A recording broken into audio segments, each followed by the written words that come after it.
Hello, everyone. Welcome this morning to the virtual community of St. Michael and All Angels. I'm Richard, and I'll be continuing our series of reflections this morning with another Old Testament passage.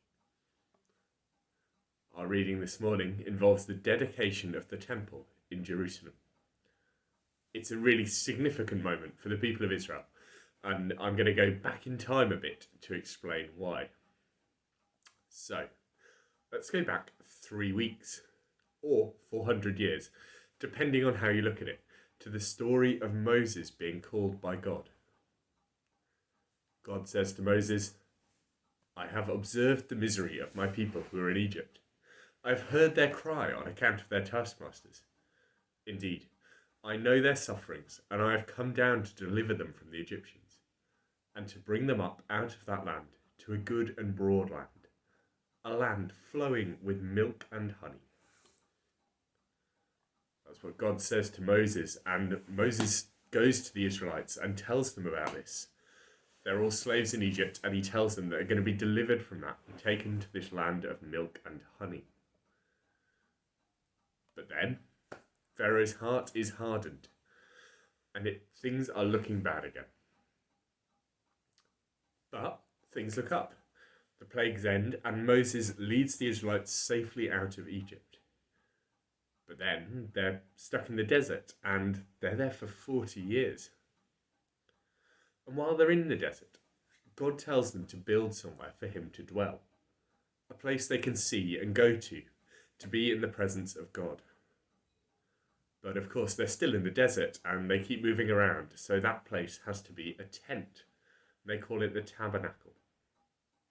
So they build this tent, and they take it with them wherever they go. Eventually, the Israelites leave the desert, and they come to the promised land.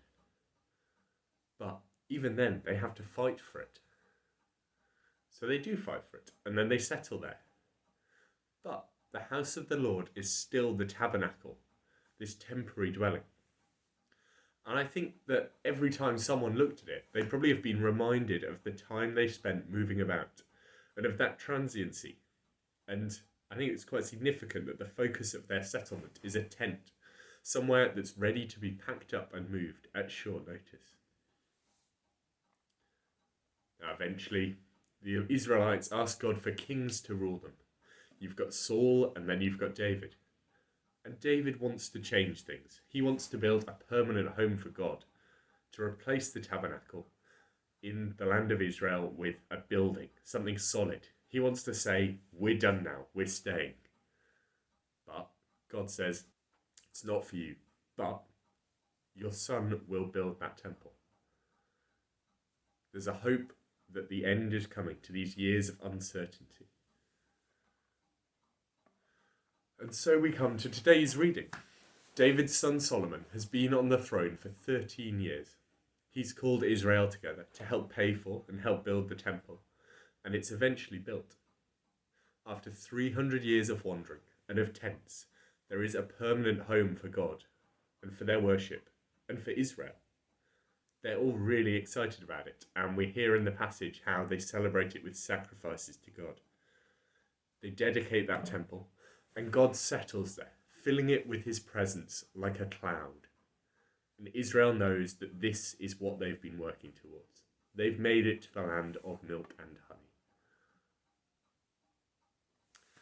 Now, I've never found this a particularly relatable story before, but when I read it this time, I found it myself thinking about how much time I've spent in the last year not being able to go to church. Right now, the way the Israelites felt before the temple was built does seem quite relatable.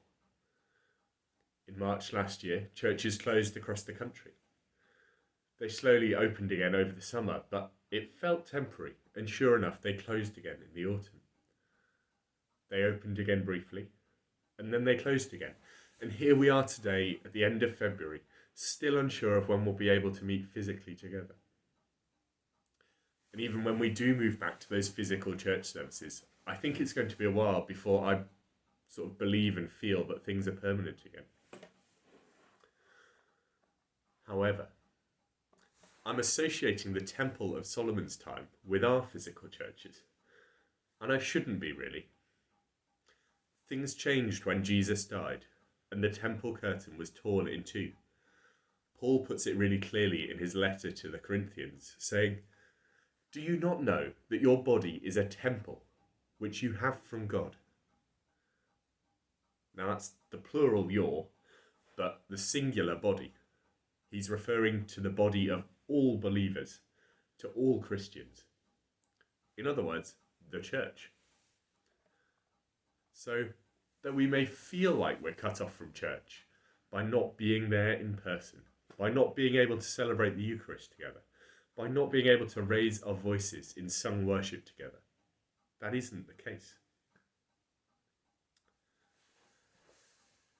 In his book Invisible Cities, Italo Calvino tells a story about a mythical city where the people stretch strings from the corners of their houses to mark the relationships that sustain the city's life. A quick hello in the street, a letter from a friend, a kind meeting between strangers. All of these moments of relationship become a piece of string, joining one house to another until the city is full of these lines of string. One day, the people of the city leave it behind. They dismantle their houses and take them with them, but they leave the strings. A great spiderweb of strings, marking the intricate network of relationships between the people of the city.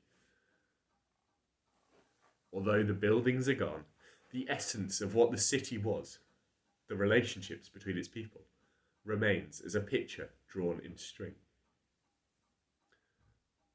We may be like those refugees, forced to leave the church building, but God is still present in the strings of our church life. Each of our relationships is like a string, joining us all to each other, to our family members, to our friends, to those we pray for. If we were able to step back and look at those strings, I think we'd see a tangled web, a densely woven one. But that's the church, not the building itself, but the relationships between its members. We are the church, and God inhabits us and our relationships. The new temple is built of the links between us, and the more numerous the links, the more solid and the more glorious the temple. The Israelites were keen to give precious metals and stone to the building of their temple because they wanted to glorify God through its magnificence. But ours is built from people. Imagine those strings, and imagine those strings are all different colours, depending on whether the relationship between the people is one of love, or trust, or graciousness, or of anger, bitterness, or neglect. It's as if the caring, positive relationships we have are beautiful colours, which make the temple beautiful itself, while the negative relationships are dull colours, and they make it seem forlorn. The glory of God's temple no longer relies on gold and precious stones, but the temple's magnificence for us today depends on the quality of our relationships with one another. We glorify God by displaying the fruits of the Spirit in our relationships, and thus building a beautiful, magnificent temple. COVID means we can't worship in the church building, and that would have been a huge blow for the Israelites, because their temple was a building where God was. But it makes much less difference to our temple. We have phones, we have the internet, there's always Royal Mail. There's no reason why we can't continue to grow good relationships during this time. There's nothing stopping us from continuing to build God's temple and to glorify it. So, this week, I want to challenge you, and I challenge myself as well, to go and tie a fresh string, to create a link between you and someone else which is glorifying to God. A loving, joyful, peaceful, or patient link that will be another thread in the structure of God's temple.